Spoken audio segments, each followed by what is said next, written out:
할지라도 원수라 할지라도 사랑하시는, 우리의 어떠함과 상관없이 우리를 사랑하시는 그 사랑을 한 주간 충분히 누리셨나요?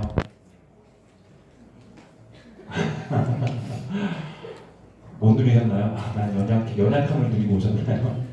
나의 죄인됨과 나의 원수됨을 충만히 누리고 오셨나요? 아니시죠? 우리 어떠함과 상관없이 우리를 사랑하시는 하나님의 사랑이 여러분의 삶을 충만히 뒤덮으시기를 간절히 축원합니다. 이렇게 기도하시겠습니다. 하나님 감사합니다. 하나님 영원히 하나님 찬양합니다. 주 사랑합니다. 주 사랑합니다. 하나님, 우리가 영원히 하나님을 사랑한다고 하나님을 찬양하겠다고 말하는 이 고백은 우리가 영원한 존재이기 때문이 아니라 하나님의 사랑이 영원하시기 때문임을 다시 한번 고백합니다.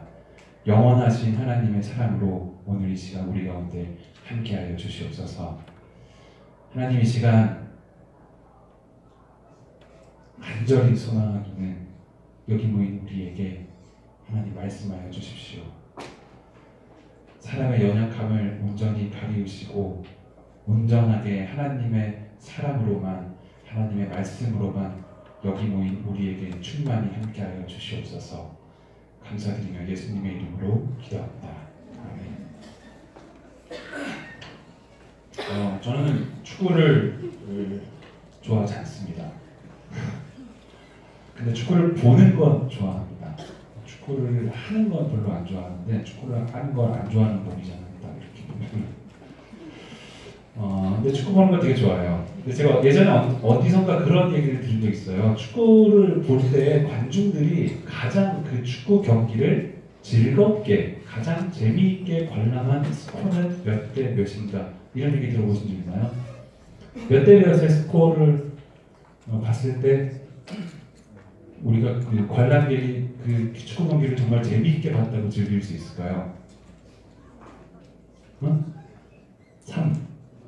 3대 2. 꼭 그렇게 한 글자씩 얘기해줘야 되나? 3대 2. 네, 3대 2가 제일 재밌는 스코어라고 해요. 관람객이. 왜 그런지 아시죠? 아슬아슬한 긴장감이 있어서 이길지 질지 알 수 없는, 지면 어떡하지라는 마음이, 물론 3대2로 이겨야지 재밌는 거예요. 3대2로 지면 재밌는 게 아니에요. 3대2로 내가 응원하는 팀이 이길 때 어떤 긴장감 속에서 절묘하게 이겼을 때 그 쾌감이 있으니까 그 아슬아슬함, 그게 사람을 재미있게 한다고요. 특히 3대2로 이기는 경기 중에서도 먼저 내가 응원하는 팀이 한 골을 넣고 1대 0인 상황에서 상대편이 두 골을 넣어서 2대 1인 상황이 되고 다시 3대 2로 내가 응원하는 팀이 두 골을 다시 넣었을 때가, 그때가 골 숫자도 너무 과하지 않고 너무 적지도 않고 가장 재미있게 이긴 경기라고 합니다. 지난주 중에 카타르하고 우리나라 경기가 딱 이렇지 않았나요? 1대 0으로 이기다가 2대 1로 지다가 다시 우리 흥민이 형 아니죠? 한참 동생이죠? 되게 소름이 돋는데 미안하네요. 제가 1년 사이에 외모가 많이 늙었어요. 여러분 올해 오신 분들은 모르겠지만 작년에 좀 더 젊었었어요. 누구죠? 지금 배신감이 많아요. 근데 저 같은 경우는 좀 다른 경우예요. 저는 이렇게 쫄깃쫄깃하고 긴장감 있고 스릴 있는 걸 그렇게 좋아하지 않아요. 저는 반대의 경우를 좀 좋아해요. 아예 초반부터 박살을 내버리는 경기 있잖아요. 이겼다. 어떻게 해도 지기 어렵겠다. 우리나라 여자 축구가 11대 0으로 인도네시아가 어딘가를 이긴 적이, 미얀마가 11대 0으로 이긴 적이 있어요. 그냥 계속 넣어요. 그냥 계속 넣어요. 와, 또 넣었다. 와, 또 넣었다. 이렇게 후반전에 10골쯤 들어가면은 이제 뭐 웬만하면 한 2명 정도 레드카드로 나가도 지진 않겠구나, 이런 생각이 들어요. 3명 정도 나가도 지진 않겠구나, 이런 생각이 들어요. 저는 이런 경기를 좋아하는, 저는 왜 좋아하냐면요, 어떤 통쾌함을 더 좋아하기 때문이에요. 실력 차가 현저히 나고 그럼에도 불구하고 막 열심히 뛰었을 때, 그리고 완전히 압도하는 경기력을 보여줄 때 시원하다, 통쾌하다, 이런 기분을 느낄 때 어떤 경기가 주는 그 기쁨이 있는 것 같아요. 뭐 어쨌든 이겨야지 좀 즐거운 마음이 있긴 하지만 말입니다. 제가 여태까지 봤던 경기들 중에서 가장 통쾌하게 압승했던 경기를 여러분한테 영상을 보여주려고 해요. 영상이 조금 오래돼서 화질이 좋지는 않은데 영상을 먼저 한번 보고 설교를 또 이어가도록 하겠습니다.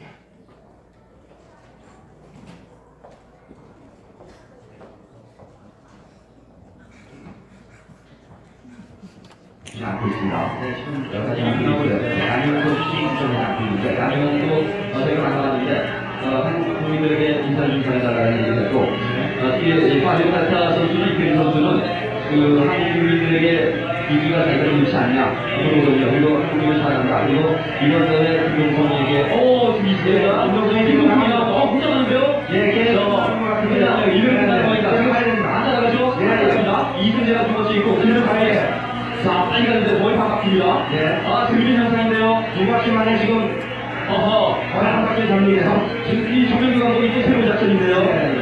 자, 김동성이 지금 거의 한 바퀴 따라갑니다. 자, 한 바퀴 따라가는군요. 이정원님이 김동성 거예요. 그렇죠. 그렇습니다. 김동성 한 바퀴 앞서 있고, 휴원합니다.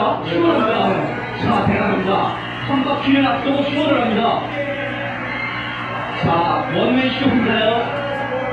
나중에 지금, 입을 벌리고 신청하고 있고, 저희 옆에 ABC 방송이라든지 카나다 방송에 중에서 전부 일어나십니다. 전부 일어났어요. 자, 모두 동강역이거든요. 예, 저게 스포츠 정신이죠. 그렇죠. TV에서 태클까지 가야죠. 한 바퀴 반에 앞서 있습니다.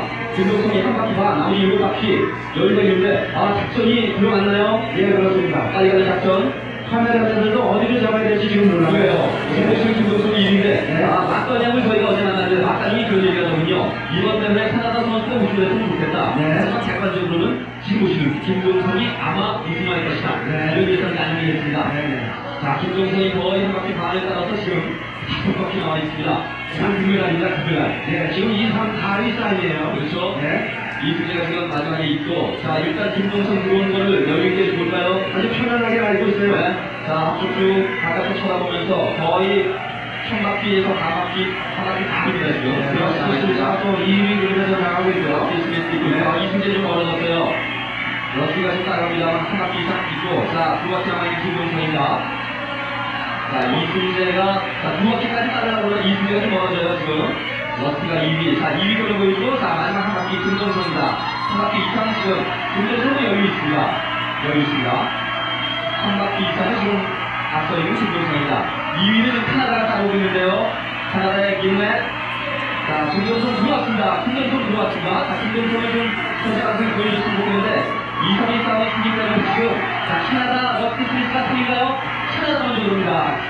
캐나다의 12번 달고는 조나단 김맷이 2위. 자, 김동성 1위로 들어오는 것이 캐나다 선수는 마치 자기가 금메달을 딴 것처럼 되게 좋아하는데 제가 은메달을 딴 거죠. 저는 이 영상 보신 분들 많으시죠? 저 이 영상을 볼 때마다 진짜 이게 금메달, 은메달을 결정하는 경기가 맞나, 또 되게 예선전 같은 연습 경기 같지 않나라는 생각이 들어요. 정말 말 그대로 김동성 선수가 압도하죠. 압승을 하죠. 그 2등과 무려 한 바퀴 반이나 차이 나는 경기였습니다. 막판에는 막 다른 선수들 진짜 막 사력을 더해서 달리는데 그래도 2등 하려고 달리는 거죠. 1등 하려고 달리는 건 아니에요. 경기를 보던 중에 여러분들도 느끼셨겠지만 경기를 보던 중에 긴장감, 스릴 이런 거 없습니다. 지면 어떡하지? 이런 마음 전혀 없습니다. 이기는구나. 도대체 어디까지 경기를 벌려서 이기게 될까? 한 바퀴, 따라잡았어? 또 앞서갔어? 그리고 반 바퀴를 더 갔어? 이런. 마지막에 김동성 선수가 들어가는 건 보지도 못했어요. 2등 보여주느라고. 진짜 긴장감은 없지만 통쾌하고 시원한 경기죠. 저는 이런 경기를 볼 때 압승했다, 완승했다, 혹은 오늘의 성경의 표현을 빌려보자면 넉넉하게 이겼다라는, 긴장감은 없지만 그냥 시원하게 이겼다라는. 제 생각에는 그런 경우는 없겠지만 자기 발에 걸려서 한 2번쯤 넘어져서도 이겼을 것 같아요. 그럴 수는 없겠지만 한 번쯤 넘어져도 충분히 넉넉하게 이기겠다라고 생각할 수 있을 정도로 넉넉한 승리, 누가 봐도 이길 것 같은 그런 승리였습니다. 오늘 본문이 이런 넉넉한 승리에 대해서 이야기해 주십니다. 긴장감 있게 이길까 질까, 어떻게 하면 이길 수 있을까, 지면 어떡하지, 이런 걱정이나 긴장감이 있는 승리가 아니라 누가 봐도 넉넉하게 이기겠다, 이기는 건 당연한 건데 어떻게 이기느냐의 문제이지, 몇 바퀴 차이 나느냐의 문제이지, 이기는 건 당연한 넉넉한 그런 승리에 대해서 우리에게 이야기해 주십니다.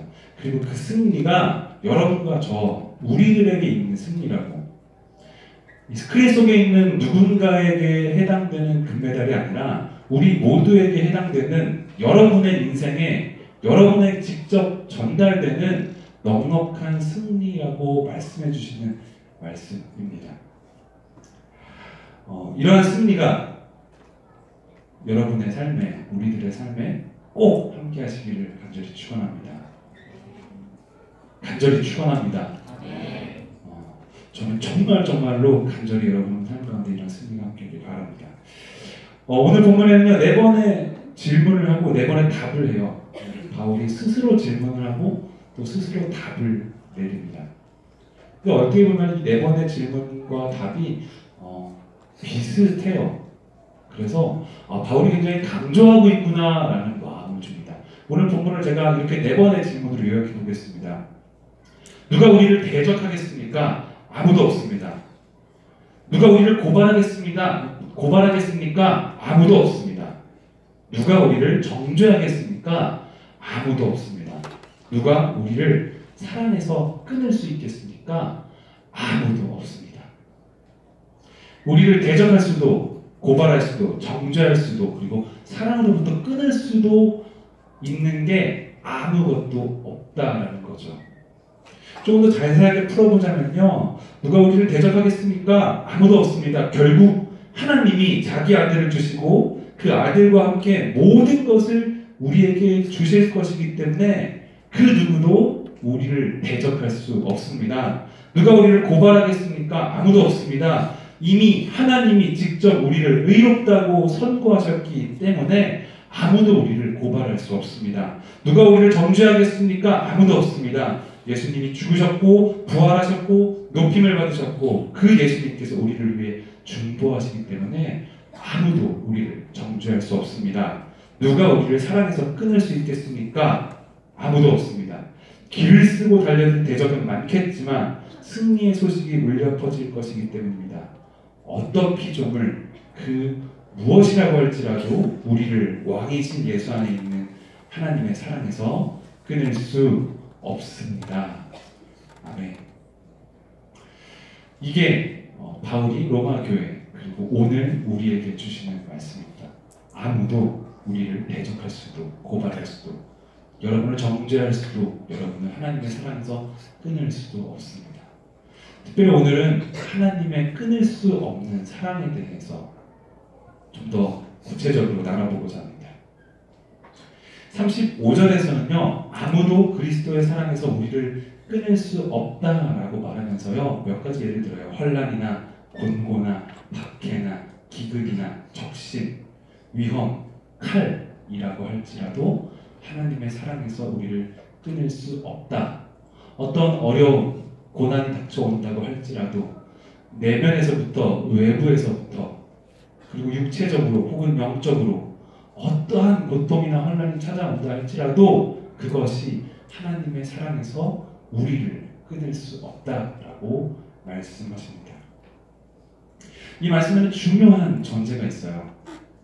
그 무엇도 하나님에서 어떠한 환난이나 곤고나 박해도 우리를 하나님의 사랑에서 끊을 수 없다라는 것은 우리에게 환난이나 곤고나 박해나 기근이나 적신이나 칼이나 위험이 있다는 거예요. 그게 있으니까 그게 있다 할지라도 끊을 수 없다는 거예요. 예수 그리스도를 믿는 사람들의 삶에도 당연히 그게 있다는 거죠. 제 페이스북 친구 중에 그렇게 친하진 않지만 친구인 친구가 있습니다. 여러분 페이스북에 그런 친구들 많이 있죠? 네. 그 친구가 저는 아니길 바라면서 제 동기 목사인데요. 동기 목사가 다 친한 건 아니에요. 얘기는 해본 적이 거의 없는데 참 영성이 뛰어난 친구라서 제가 이 친구의 글들을 자주 보는 편입니다. 이 친구는 아마 모르겠죠? 자기가 올린 글을 제가 이렇게 말할 거라는 걸. 이 친구가 페이스북에 올린 글을 하나 읽어드리려고 해요. 제가 끊고 싶은 패친 유형은 딱 하나입니다. 좋은 얘기만 쓰는 사람입니다. 아무런 고민도 걱정도 없이 하나님의 은혜 듬뿍 담아서 사는 듯한 그런 사람들 말입니다. 신앙이나 정치 노선이 진보적이냐 보수적이냐는 상관없습니다. 가벼운 글이나 짧은 글을 올리는 사람, 셀카 많이 올리는 사람, 음식 올리는 사람들도 다 괜찮습니다. 힘든 얘기로 징징대는 사람도 괜찮습니다. 동물일기, 육아일기, 심지어 연애일기도 좋습니다. 나이가 많지 않은데 아직 결혼 안 한 친구예요. 심지어 연애일기까지 괜찮대요. 하지만 늘상 행복한 얘기, 좋은 얘기, 은혜로운 얘기만 쓰는 사람은 싫습니다. 물론 저도 좋은 얘기 씁니다. 노는 사진도 올립니다. 교회나 신앙인 집단에서 있었던 은혜로운 후기도 올리는 편입니다. 세상이 힘들지만 그래도 최소한 제 숨통 틔우기 위해서라도 이런 게시물들을 가끔 올릴 것입니다. 그러나 좋은 얘기만 올리진 않을 겁니다. 거짓 예언자가 되기는 싫습니다. 정말 공감이 갔어요. 뜨끔하기도 했고요. 자신의 페이스북 친구들은 대부분 목사들, 전도사들, 그리고 교인들일 것입니다. 그런데 항상 좋은 얘기만 쓰는 사람은 페이스북 친구를 끊고 싶을 정도로 싫다라는 거죠. 이 말인즉 그게 거짓말이라는 거죠. 그리스도인의 삶에 항상 좋은 일들만 있다라고 말하는 사람들, 그것은 거짓말을 하는 사람들이다라는 거예요. 그리스도인의 삶이 그럴 리 없다라는 거예요. 고민이 있고 아픔이 있고 고난이 있고 환난이 있고 박해가 있고 적신이 있는데 그것만 하는 것은 거짓말이고 나도 그렇게 하지 않겠다. 나도 거짓 예언자가 되지 않겠다라는 거죠. 이러한 것들, 환난, 곤고, 박해, 기근, 적신이나 위험, 칼 이러한 것들이 우리의 삶에 있다면 그건 정상입니다. 나에게만이 아니라 나도 라고 말할 수 있는 정상인 삶입니다. 오히려 이런 것들을 느끼지 않고 있다면 그것은 거짓 그리스도인입니다. 이러한 것들을 알면서도 말하지 않는다면 그는 거짓 예언자입니다.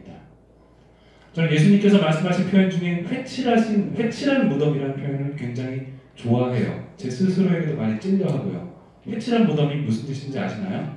무덤이라는 게 그냥 죽은 사람이 있는 관, 그 위에 무덤인 거잖아요. 근데 거기다 회를 예쁘게 칠해놔요. 아무리 회를 예쁘게 칠해놓는다고 해도요, 그건 그냥 죽은 사람이 있는 무덤이에요. 회칠한다고 해서 예쁘게 꾸민다고 해서 무덤에 있는 사람이 다시 살아나거나 그런 건 아니에요. 이 말인즉 우리 안에 죽은 사람이 있는데 겉으로만 예쁘게 회칠한다고 해서 그게 의미 있어지지 않는다는 거예요. 내 페이스북에 은혜로운 얘기만 다 나눈다고 해서 실제로 내 안에 은혜만 가득한 건 아니라는 거예요.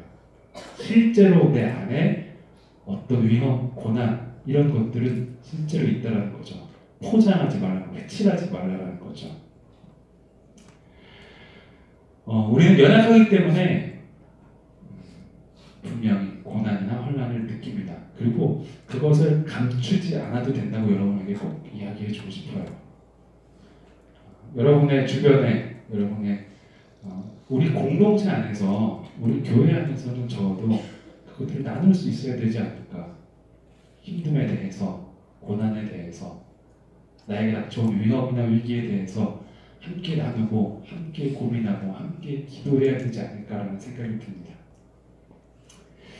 우리는 연약하기 때문에 그게 좀 두렵기도 하고 또 넘어지기도 합니다. 그게 실제 그리스도인의 삶입니다. 저도 마찬가지이고 아마 우리 부장님들도 여러분 못지않게 여러 환난과 고난이 있을 것입니다.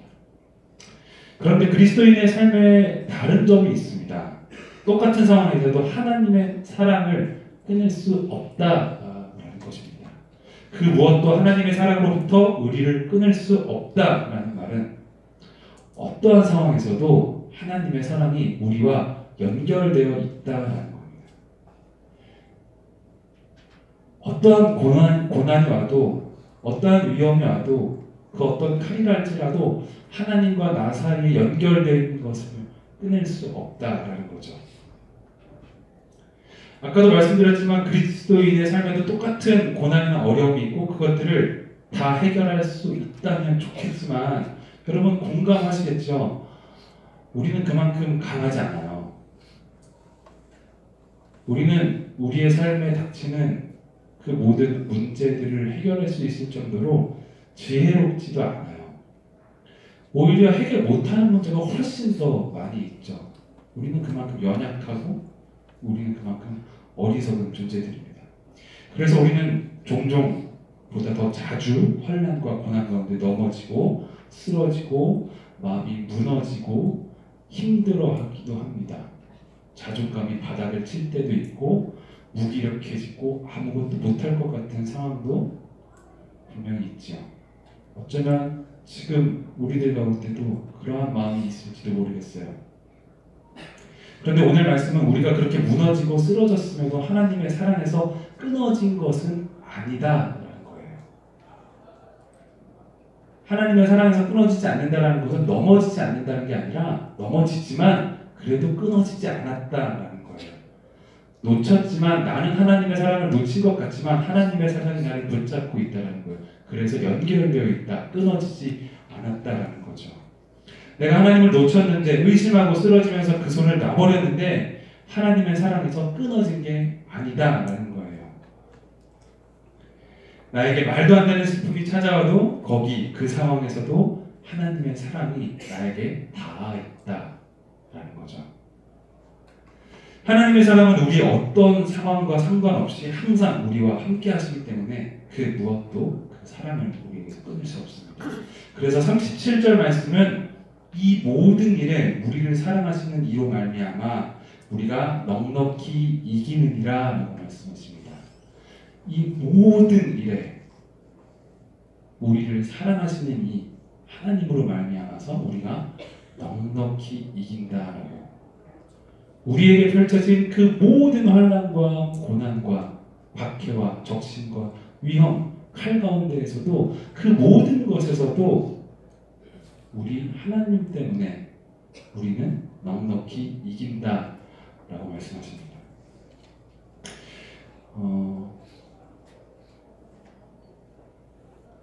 그런데 실제로 우리 삶이 우리가 살면서 그 사랑을 그렇게 누리고 있는가 한번 생각해봤으면 좋겠어요. 하나님의 사랑은 다 이깁니다 라고 말하지만 그리고 여러분은 다 고개를 끄덕끄덕거리면서 오늘 모처럼 되게 설교를 잘 들으시네요. 왜 끄덕끄덕 사랑 그렇게 하는데 여러분 정말로 그 여러분의 삶에서 그 사랑을 여러분이 정말로 연약해졌을 때 쓰러졌을 때 여러분의 시험 때문에 눈물을 흘릴 때 헤어진 사람 때문에 아파할 때 취업이 안 돼서 학교 때문에 여러 가지 관계로 인해서 사람 때문에 넘어지고 쓰러졌을 때 그때 정말로 지금도 하나님이 내 옆에 계시는구나 라고 하나님의 사랑이 끊을 수 없는 사랑이 날 붙잡고 있구나 라고 여러분의 삶에서 느끼는지는 한번 생각해 볼 필요가 있지 않을까.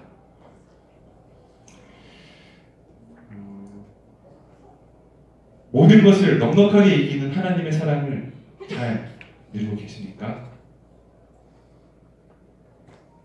아까만큼 고개를 끄덕이시는 분들은 많지 않거든요. 여러분의 삶의 수많은 환난과 권고, 박해, 기근, 적신, 위험, 칼을 간신히도 아니고 아주 넉넉하게 이기는 그 사랑을 여러분 누리고 계십니까?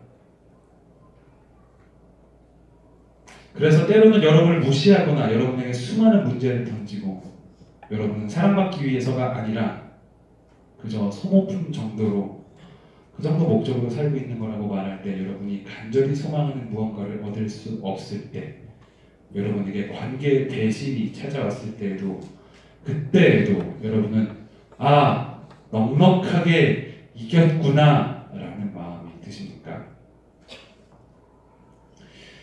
이 모든 상황에서도 그 어떠한 상황에서도 늘 함께 하시는 무한한 하나님의 사랑이시니 내 삶의 어려운 순간에도 느낄 수 있어야 하는데 과연 우리는 그 사랑을 느끼고 있는지 내 스스로에게 한 번 더 진지하게 질문해 봤으면 좋겠습니다. 성경은 거짓말을 하지 않습니다. 그리고 여러분 성경은 뜬구름 잡는 얘기하는 게 아닙니다. 삶과 동떨어진 옛날 동화책 같은 이야기, 이론적으로는 그런데 개념적으로 그런데 내 삶에서 그렇게 이루어지지 않을 이야기를 하고 있는 게 아닙니다. 성경은 구체적이고 실제적이며 우리의 삶에 완전히 다 있는 이야기입니다. 그러니까 우리는 진짜로 그 순간에도 여러분이 어렵고 힘든 그 순간에도 하나님의 사랑이 함께한다는 걸 느낄 수 있다라는 겁니다. 거듭 말씀드리지만 저를 포함해서 제가 우리는 다 연약합니다. 우리는 연약해서 우리에게 찾아오는 어떤 문제들, 모든 시험들에게 하나같이 쓰러지곤 합니다. 제가 자신 있게 말할 수 있습니다. 제가 더 많이 쓰러질 것 같습니다. 여러분보다. 제가 여러분보다 더 많이 넘어지는 것 같기도 합니다. 그러니까 여러분 넘어졌다라고 말해도 됩니다. 저에게 찾아오시면요. 제가 더 큰 넘어짐을 여러분에게 자신 있게 말해줄 수 있습니다. 오늘 말씀은 우리가 이런 것들을 이길 수 있다고 말씀하시는 게 아닙니다. 우리가 이런 것들을 이길 수 있다라고 이야기하는 게 아닙니다.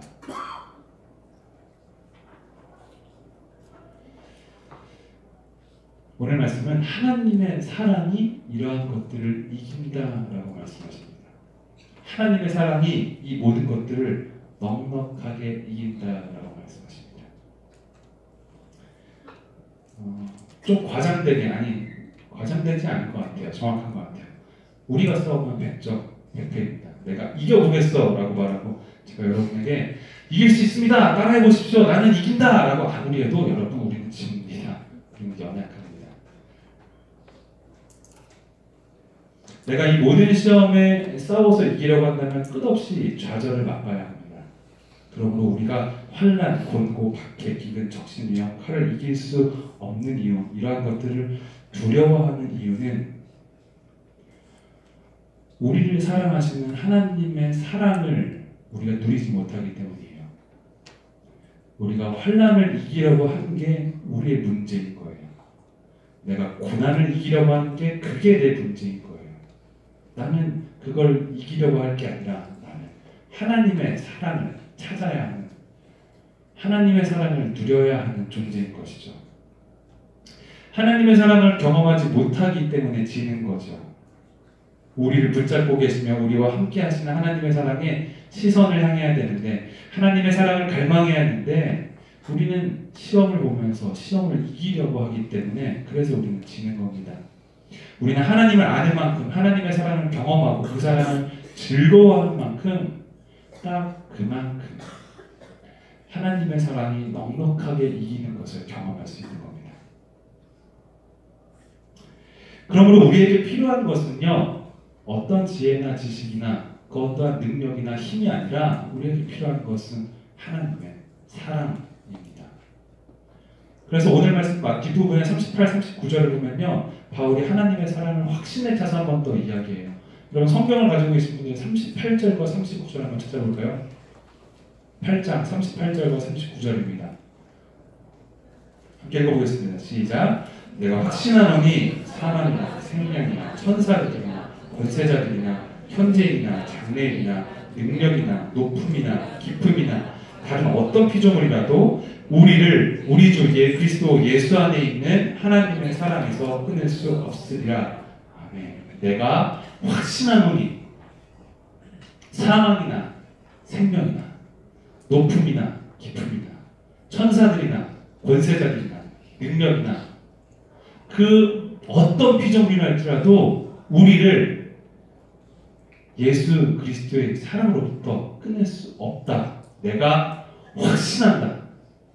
장담한다. 분명하다. 틀릴 일이 없다라는 거예요. 그만큼 하나님의 사랑이 확실하다는 거죠. 저는 특히 표현 중에서 높음이나 깊음, 현재일이나 장래일 너무 하나님의 사랑에 대한 확실함을 보여주시는 것 같아요. 여러분, 현재 우리가 가지고 있는 그 어떤 문제들이 우리는 참 하나님의 사랑을 느끼지 못하게 할 때가 많아요. 흔들리게 할 때가 많아요. 그보다 더 두려운 게 뭐예요? 앞으로 미래에 우리에게 닥쳐올 일, 뭔 일이 일어날지 모르잖아요. 근데 그렇다 할지라도 뭔 일이 일어날지 모르지만 하나님의 사랑에서 어떤 일이 일어난다고 해도 저 문 밖에 나가서 어디에 가서든지 앞으로 내게 무슨 일이 일어난다 할지라도 하나님의 사랑에서 그 나를 끊을 수 없다라는 거죠. 이러한 확신이, 이런 바울의 확신이 우리에게 똑같이 전달되기를 바라요. 내가 어떠한 문제가 있다 하더라도 하나님의 사랑은 나를 끊을 수 없구나. 오늘 말씀을 제가 사실은 이 정도에서 멈추려고 딱 이렇게 하나님의 사랑에 대해서 막 여러분에게 막 얘기해줘야지라고 생각하고 있었는데 어저께 이 성경 공부를 같이 준비하면서 우리 두 분 전도사님이랑 오늘 설교 이야기를 좀 했어요. 근데 어떤 한 전도사님께서 확률상 50%밖에 안 되는데 그러시더라고요. 그런데 목사님 이거 다 이해됩니다. 저도 그렇고 우리 청년들도 그렇습니다. 하나님 사랑이십니다. 하나님 우리를 사랑하십니다. 그 사랑 영원합니다. 머리로는 알겠어요. 근데 내 현실이 그렇지 않아요. 내 현실이 너무 그지 같아요. 하나님 그렇게 사랑한다고 위로하신다고 말씀하시는데 너무 아파요. 머리로는 알겠는데 내 삶의 문제에 있어서는 그게 안 느껴져요. 어떻게 해야 돼요?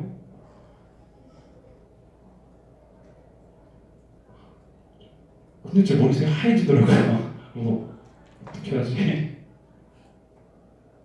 그러신가요, 여러분? 여러분의 삶의 문제에서 정말로 그러신가요? 그럴 수 있잖아요. 대부분 그럴 수도 있잖아요. 내 삶의 문제에 있어서. 그 전도사님 그러시더라고요. 그래서 자기는 속으로 성경 공부 때 많이 싸웠대요. 자기 목사님을 너무 미워했대요. 청년 시절에. 이렇게 보면 대부분 누구지 알 것 같네요. 청년 시절에 목사님을 미워했던 전도사님은 한 분밖에 없을 것 같아요. 그렇게 막 설교를 하시는데 너무 미웠대요. 근데 그 이야기가 이게 참 좋다라는 생각이 들었어요. 여러분 너무 멋있지 않나요? 목사님 진짜는 안 그래요. 목사님 하나님 사랑이라고 하시지만 제가 지금 학교 가면